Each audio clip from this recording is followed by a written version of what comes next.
Halo teman, selamat datang kembali di channel Mystery Box Story.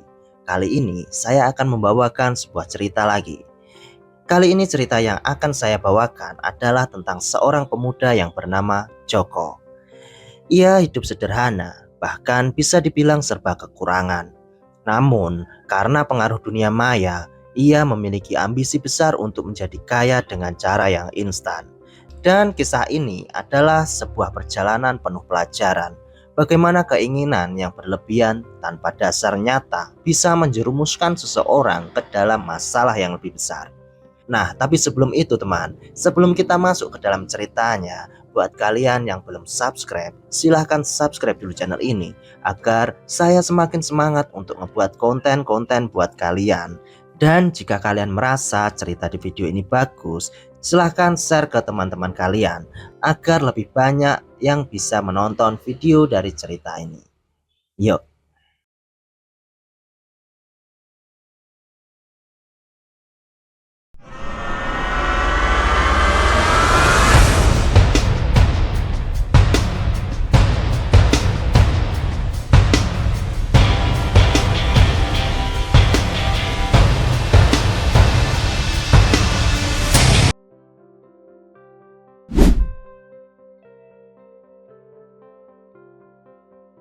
Setiap pagi, Joko selalu terlihat duduk di sebuah warung kopi kecil di pinggir jalan. Warung itu terlihat sederhana. Bangkunya dari kayu yang panjang, atapnya hanya dari seng, dan sudutnya ada televisi tua yang kadang hanya menampilkan siaran kabur. Joko sendiri merupakan seorang pemuda berusia 25 tahunan yang sekarang tinggal di desa kecil di pinggiran kota. Sehari-hari, ia tidak punya pekerjaan tetap. Pendidikan terakhir Joko hanya tamatan SMA, dan setelah lulus, ia tidak pernah benar-benar serius untuk mencari pekerjaan. Orang tuanya sebenarnya ingin Joko membantu bekerja di sawah. Namun, Joko lebih suka menghabiskan waktunya untuk nongkrong di warung kopi bersama teman-temannya. Joko duduk sambil memainkan ponselnya. Teman-temannya kadang datang, ngobrol tentang gosip, bercanda soal pertandingan bola, atau sekedar merokok sambil meneguk kopi hitam. Namun, satu hal yang berbeda dari Joko adalah ia selalu menatap layar ponselnya lebih lama dibanding yang lain. Di ponsel Joko itu, Joko melihat dunia yang berbeda, dunia penuh kilau, orang-orang muda seumurannya mengendarai mobil sport, memakai jam tangan mahal, duduk di hotel berbintang, dan tersenyum lebar di depan kamera. Setiap kali ia melihat itu, Joko mulai bergetar. Ia berpikir, kenapa hidup begini-begini saja? Kenapa mereka bisa dan aku tidak? Dan semakin sering ia melihat konten flexing itu, semakin kuat pula keinginannya untuk memiliki kehidupan serba mewah. Ia mulai bermimpi suatu saat bisa seperti para influencer yang selalu tampil menawan di depan kamera. Hari demi hari, rasa iri Joko berubah menjadi ambisi. Ia tidak puas hanya menjadi penonton. Ia ingin merasakan kehidupan mewah itu. Ia ingin dihormati, ingin diidolakan, dan bahkan ingin dikenal sebagai sosok orang yang sukses. Namun kenyataannya, Joko tidak punya apa-apa. Joko tidak punya pekerjaan tetap.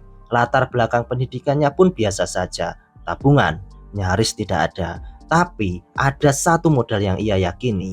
Ia pandai berbicara. Ia bisa membuat orang lain percaya pada kata-katanya, meskipun isinya belum tentu nyata. Joko pun mulai merencanakan langkah berani. Ia tidak ingin menunggu bertahun-tahun untuk bekerja keras.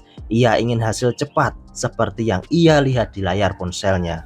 Hingga suatu malam, setelah pulang dari warung kopi, Joko termenung di kamar kecilnya. Ia berpikir keras bagaimana cara agar bisa terlihat kaya. Ia sadar, di era sekarang ini, orang lebih percaya dengan penampilan luar. Jika terlihat sukses, otomatis orang akan menaruh hormat padanya. Dari situlah muncul ide nekat di kepalanya, yaitu flexing. Joko bertekad untuk tampil seolah-olah dirinya orang kaya. Ia yakin dengan menunjukkan gaya hidup mewah di media sosial, ia bisa menarik perhatian banyak orang. Tapi masalahnya, ia tidak punya barang mewah sama sekali. Dari sinilah pikiran nekatnya mulai muncul. Dengan tekad yang kuat, Joko memberanikan diri untuk menggadaikan rumah orang tuanya. Tentu saja, orang tua Joko tidak tahu apa yang dilakukan oleh anaknya tersebut. Beberapa hari kemudian, rencana Joko itu berjalan. Rumah orang tuanya sekarang resmi digadaikan. Hasil dari gadai itu cukup besar. Dan tentu saja, uang itu langsung dibagi-bagikan ke dalam list yang telah ia persiapkan. Sebagian ia gunakan untuk menyewa mobil sport, sebagian lagi untuk membeli pakaian bermerek, dan sisanya untuk memesan jam tangan mewah pinjaman dari sebuah toko yang menyediakan jasa sewa barang branded. Hari pertama ia tampil di media sosial, Joko mengenakan jas hitam rapi, kacamata hitam, dan berdiri di samping mobil sport merah menyala. Ia menulis caption, "Kerja keras itu tidak pernah mengkhianati hasil. Jangan takut bermimpi besar." Unggahan itu langsung menarik perhatian. Teman-teman lamanya kaget melihat perubahan drastis dari Joko. Komentar pun bermunculan, mulai dari kagum hingga penasaran. Ada yang menanyakan, "Usaha apa, Jo?" Dan ada pula yang berkomentar, "Mantap bos, sukses selalu." Joko tersenyum. Ia merasakan apa yang dulu ia hanya impikan. Dipuji, dihormati, dan dianggap berhasil. Untuk pertama kali dalam hidupnya, ia merasa dihargai. Setiap kali membuka notifikasi, ratusan orang mengomentari gaya hidupnya. Ia mulai disebut Sultan Desa, padahal semua itu hanyalah hasil sewaan.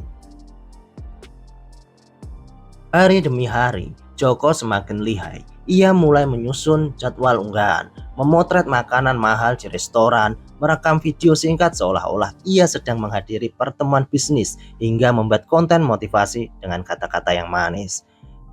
Kesuksesan itu bukan untuk mereka yang malas, tapi untuk mereka yang berani melangkah, ucap Joko lantang di salah satu videonya.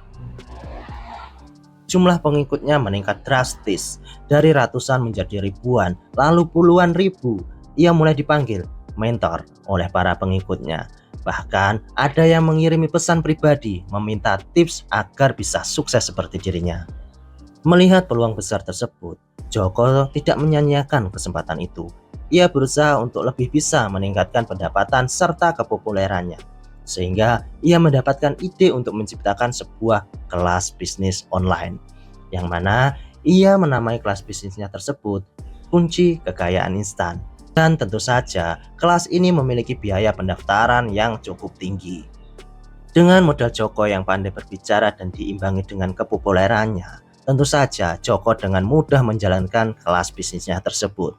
Dalam kelas itu, Joko berbicara panjang lebar, mulai dari cara berpikir positif, membangun jaringan, hingga keberanian mengambil resiko.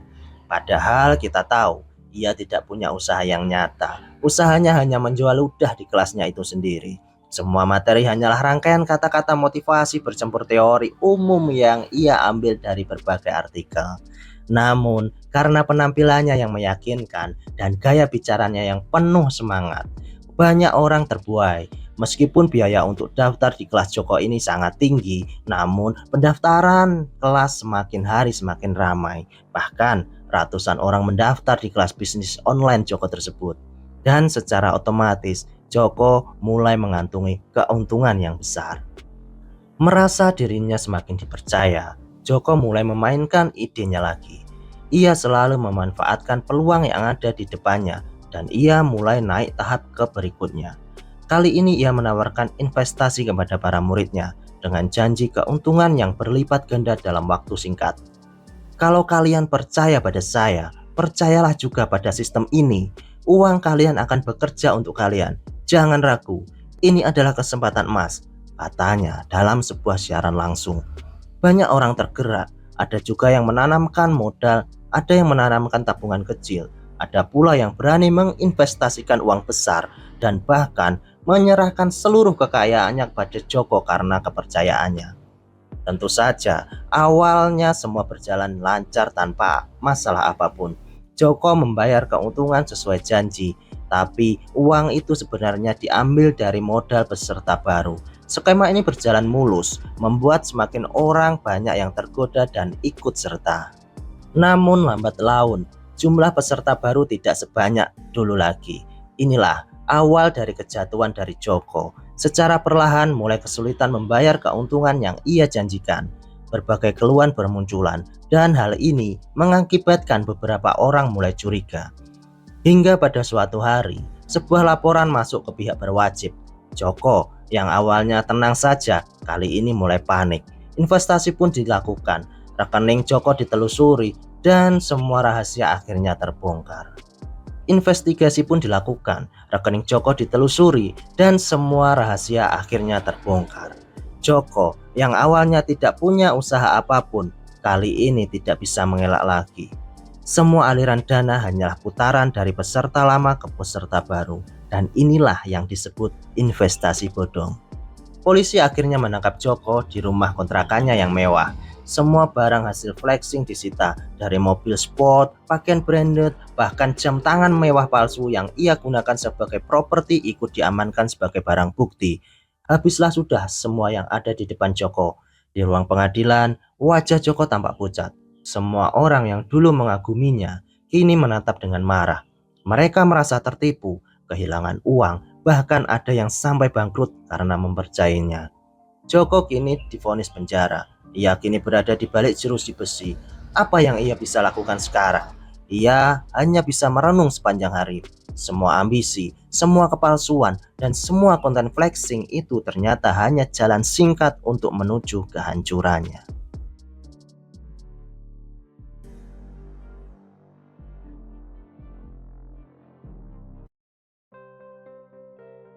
Nah, jadi seperti itu teman, sedikit cerita tentang kisah dari Joko, seorang pemuda yang ingin kaya secara instan lewat jalan flexing dan tipu daya. Tentunya dari kisah ini kita bisa belajar bahwa tidak ada jalan pintas menuju kesuksesan yang pasti. Kekayaan yang dibangun dari kebohongan pasti akan runtuh juga pada akhirnya. Oke teman, sekian dulu cerita di video kali ini. Jika ada yang salah dalam pengucapan atau penyampaian kata, tolong dikoreksi dan tolong dimaafkan. Dan tentunya tidak lupa, buat kalian yang memiliki cerita dan ingin diceritakan di channel Mystery Book Story, bisa langsung saja hubungi kontak yang ada di deskripsi. Oke teman, Mystery Book Story pamit undur diri dulu, dan sampai ketemu di video selanjutnya. Bye.